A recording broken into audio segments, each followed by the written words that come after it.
नमस्कार दोस्तों, आशीष आनंद स्वागत करते हैं ग्लोबल इंडिया न्यूज में। जैसा कि आप सभी को पता है, अभी बिहार में बुलडोजर का कहर चल रहा है। इसमें पप्पू यादव पटना हाईकोर्ट में रिट फाइल किए हैं। इस मुद्दे पे बात करेंगे। हमारे साथ पटना हाईकोर्ट के जाने माने वकील शिवनंदन भारती सर हैं। सर, सबसे पहले स्वागत। जी, बहुत बहुत शुक्रिया आपका। देखिए, अभी जिस तरीके से जब नए सरकार का गठन हुआ तो घोषणाएं हुई कि बुलडोजर चलेगा बिहार में भी, तो लोगों ने खुले दिल से स्वागत किया कि ये बुलडोजर शायद क्रिमिनल्स के खिलाफ, भूमाफियाओं के खिलाफ, बालू माफियाओं के खिलाफ चलेगा।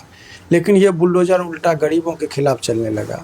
अब वो चाहे वो अतिक्रमण हो या ये हो, तो सभी चीज़ों का विहित प्रक्रिया, अगर कोई क्रिमिनल भी होता है तो तुरंत में उसको गोली मारने का प्रावधान यह है कि आप गिरफ्तार करिए, कोर्ट में विहित प्रक्रिया का पालन करके सजा करके वो दिया जाता है। ऑन द स्पॉट कुछ नहीं करना होता है। ठीक उसी तरीके से कोई गरीब आदमी का यदि घर बनाया हुआ है रोड के किनारे, तो उसका प्रक्रिया है कि आप सबसे पहले स्थल का निरीक्षण कीजिए, उसका मेजरमेंट करिए, सर्वे करिए, और सर्वे करने के बाद जब सारा चीज़ इसमें हो जाता है तो 15 दिन का एटलीस्ट उसको नोटिस दीजिए, उनको अपने पक्ष को रखने का कि यदि कोई उनके पास कागज़ है पुराना, यदि 30 साल से अधिक का मकान है तो नहीं तोड़ना है। बहुत सारी चीज़ों का पालन करना होता है। तो सरकार इस नियम का अगर पालन किए बगैर किसी व्यक्ति का घर तोड़ रही है तो इलीगल है। इसी संदर्भ में अभी सुप्रीम हाई कोर्ट में, पटना हाई कोर्ट में ऑनरेबल जस्टिस संदीप बाबू का एक जजमेंट भी था। उन्होंने कहा कि लीगलिटी और इलीगलिटी को बाद में हम देखेंगे, लेकिन आपने ड्यू प्रोसेस का पालन अगर नहीं किया तो ऐसे परिस्थिति में जो कंसर्न पदाधिकारी थे वो बोला कि आप अपने पॉकेट से पैसा लेके पहले जिस मकान को तोड़े उस मकान को खड़ा करिए, या 15 लाख का मकान है तो 15 लाख रुपया दीजिए, और तब आगे सुनवाई करेंगे कि ये मकान जायज़ है या नाजायज़ है। तो कोर्ट का रुख बहुत कड़ा था उस दौरान।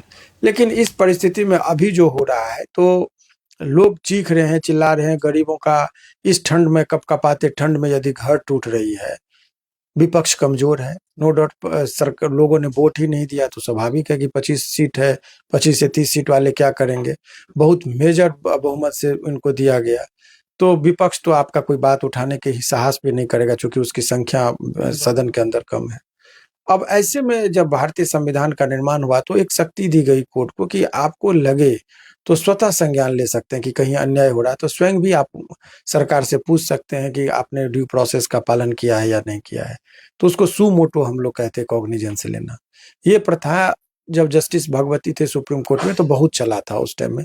समय के साथ साथ ये सू मोटो लेने का, सरकार के विरुद्ध कोई भी एक्शन, वो प्रथा कम हुआ, हाई कोर्ट हो या सुप्रीम कोर्ट हो। रीजन इसका पीछे यह है कि ओवरबर्डेंड है, इतना काम है हाई कोर्ट और सुप्रीम कोर्ट में, जो समय नहीं मिलता है कि सू मोटो एक्शन ले। एक आध मामले में, बिरले में कभी कभी, लेकिन रेयरली। अब वो नहीं बातें हैं।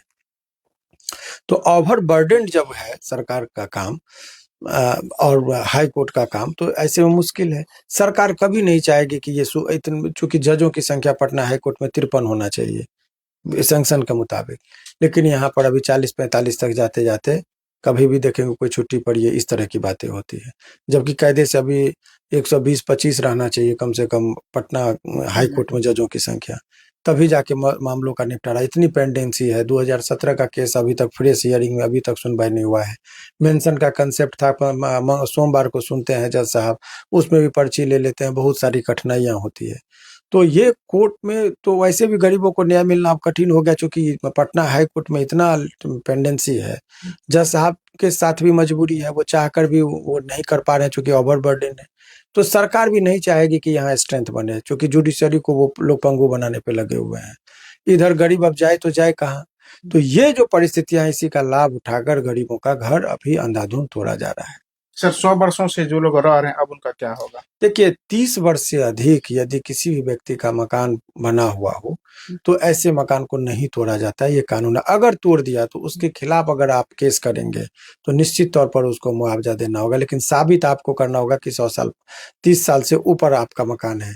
तो यदि कोई उसमें आधार, वो वोटर आईडी कार्ड में जो एड्रेस रहता है उस गांव का दिया है, तो ले लीजिए। कोई फोटो है मकान का, जैसे शादी ब्याह में कभी खिंचवाए होंगे, तो वो दिखा दीजिए। या आपका बिजली बिल, रसीद कुछ भी हो तो वो दिखाएंगे, तो ये आसान होगा ये साबित करने में कि ये मकान 30 साल से ऊपर का रह रहा है यहाँ पे लोग। सर, सरकार को डर नहीं लगता है जनता से, इतना जो एसपी ने बुलडोजर चल? देखिए, सरकार क्यों डरेगी? सरकार के पास बहुमत है। और सरकार फिर आगे और सर विधानसभा जो होगा तो अभी से नहीं, वही मैं नाराज कह रहा हूँ कि सरकार जनता से कब डरती है कि जो हमको वोट से कहीं हरा न दे। एक बड़ा अच्छा फॉर्मूला इस बीच में चला है, और फॉर्मूला ये चला है कि इलेक्शन के टाइम में 10,000 रुपया दे देते हैं तो जीत जाते हैं। तो जनता को बहुत नब्ज को इस बार सरकार पकड़ ली है, और सरकार नहीं कह सकते, नेताओं ने पकड़ लिया कि अब जनता क्या चाह रही है। उनको विकास, निजी बातें, प्रतिशोध, कितने लोग, कौन सा ऐसा संगठन है जिसको लाठी नहीं पड़ा था? सर चाहे वो शिक्षक हो, चाहे पंचायत सचिव हो, चाहे मुखिया हो, हर जितने संगठन के कोई भी लोग आए, संगठन पटना में लाठीचार्ज होता रहा, मार खा के गया, लेकिन क्यों कोई कुछ नहीं बोला? इलेक्शन में सब क्यों था? रीजन बहुत सारे चीजों का। देखिए, लोकतंत्र को यदि समझना होगा, और डर की बात मैंने कहा इसलिए नहीं डरते कि वो लोकतंत्र को समझते हैं, और खास करके बिहार के लोकतंत्र को उन लोगों ने, नेताओं ने समझा है। एक बार हिटलर से यही प्रश्न किया गया था कि आप इतना अत्याचार जनता पे कर रहे हैं, आपको डर नहीं लगता है कि आपको समर्थन नहीं करेंगे? इस को एक उदाहरण के तौर पर उन्होंने समझाया। नेक्स्ट डे एक झोला में एक जिंदा मुर्गा को लेकर आते हैं और सदन के पटल पे रखते हैं, और उस मुर्गा को, पंख को, एक एक पंख को नोचते हैं। जिंदा मुर्गा छरपटा रहा है, चीख रहा है, खून से लथपथ हो रहा है, और कुछ देर के बाद उसको छोड़ दिए और पॉकेट से दाना निकाले और दाना को छींट दिए। वही चुनने लगा दाना मुर्गा, और वो छींटते छींटते जब वो हिटलर बाहर निकल गए तो मुर्गा उसी के पीछे पीछे बाहर भी आने लगा, और किसी के पास नहीं गया, उसी हिटलर के पीछे पीछे घूमने लगा। बोला लोकतंत्र यही है। यहाँ 5 साल तक आपका पंख नोचेगा, आपको लहू लुहान करेगा नेता, लेकिन अभी 10,000 दिया, हो सकता है 5 साल बाद 20,000 रुपया दे देगा। आपका मकान टूटा, सड़क पर गए, कुछ भी सब भूल जाएगा लोग। तो ये बात को नेता समझ गया अच्छे तरीके से कि इलेक्शन के टाइम में अभी 5 साल नोचो, इलेक्शन के टाइम में 15-20 हजार रुपया दे देंगे, फिर से वोट मिलेगा, जीत जाएंगे, कोई मुद्दा नहीं रहेगा। तो ये जो आपके चीजों को समझ गया, और ये हकीकत है कि पैसा पर लोगों ने बहुत सारा वोट को डाइवर्ट किया है। आपका सिद्धांत नहीं है, आपका नीति नहीं है, तो नेता को डर किस बात का, जब उसको लगता है कि हम जीत ही जाएंगे, हमारा कोई ये नहीं है। ऐसा थोड़ा है कि बहुत चमत्कार हो गया कि इतने मेजर वोट पर, यह विकास तो बहुत पहले से भी था।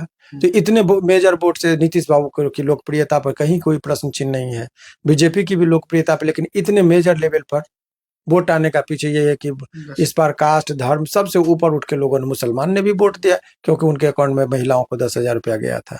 तो वो अब समझ गए कि कोई बात नहीं करना है, इलेक्शन के टाइम में सरकारी खजाने से पैसे निकाल के दे देना है, और पेट्रोल का दाम, डीजल का दाम 1 रुपया बढ़ा देगा, एक ही दिन में आपको देना पड़ेगा, क्योंकि आपका ऑटो का भाड़ा बढ़ जाएगा, बस का भाड़ा बढ़ जाएगा।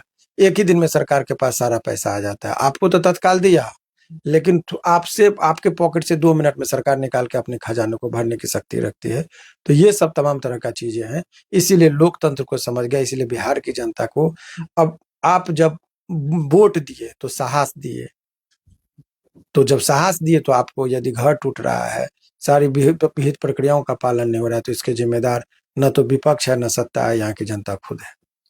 जिस प्रकार से देखा जाता है, पटना के गांधी मैदान में जो ठेला पे जो लोग दुकान करते थे, उनको भी पूरा बुलडोजर से तोड़ा जा रहा है। मैं ये कह रहा हूँ कि अभी जो चीजें होगा वो है, क्योंकि कुछ लोगों में भी कमी है कि अतिक्रमण, आप जाएंगे रास्ते पर चलने का जगह नहीं होता है, लेकिन कुछ मजबूरी में भी करता है, जिसको रहने का घर नहीं है, जमीन नहीं है। अगर सरकारी जमीन में घर बना के रह रहा था शांतिपूर्ण तरीके से वर्षों से, 100 साल से, उसके घर को यदि तोड़ा गया, ऐसे कौन लोग हैं?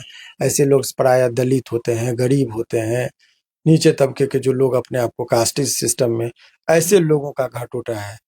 तो उन लोगों को क्या फर्क पड़ता है? गरीबों के उसके पुनर्स्थापना का व्यवस्था नहीं किया और घर तोड़ दिया। तो ये सब तमाम तरह का चीज है। सिद्धांत, कानूनी अधिकार अब किताबों के पन्नों तक ही रह गया है, व्यवहारिकता में लोगों तक वो अधिकार मिलना थोड़ा टफ हो गया है। तो क्या लगता है ये लोग को कब तक कुछ न्याय मिल जाएगा? इस चीज पर अभी कुछ नहीं कहा जा सकता। जिस हिसाब से कोर्ट में मामले लंबित हैं, पेंडिंग है, उस पर कुछ भी कहना मुश्किल है। धन्यवाद देना चाहिए पप्पू यादव जी का पुनः, कि उन्होंने कोर्ट में भी मामला को उठाया, मेरे हमसे बात की और हमको केस भी बोले कि आप करिए। उन्होंने साहस दिखाया, उन्हीं के पहल पर केस भी हुआ, और संसद में भी आज वो बात को जोर शोर से उठाए, और सड़क पर वही गए। इसके अलावा आपको इलेक्शन में बहुत सारे नेता मिलेंगे, लेकिन आज गरीबों के साथ एक भी नेता कोई नहीं मिल रहा है।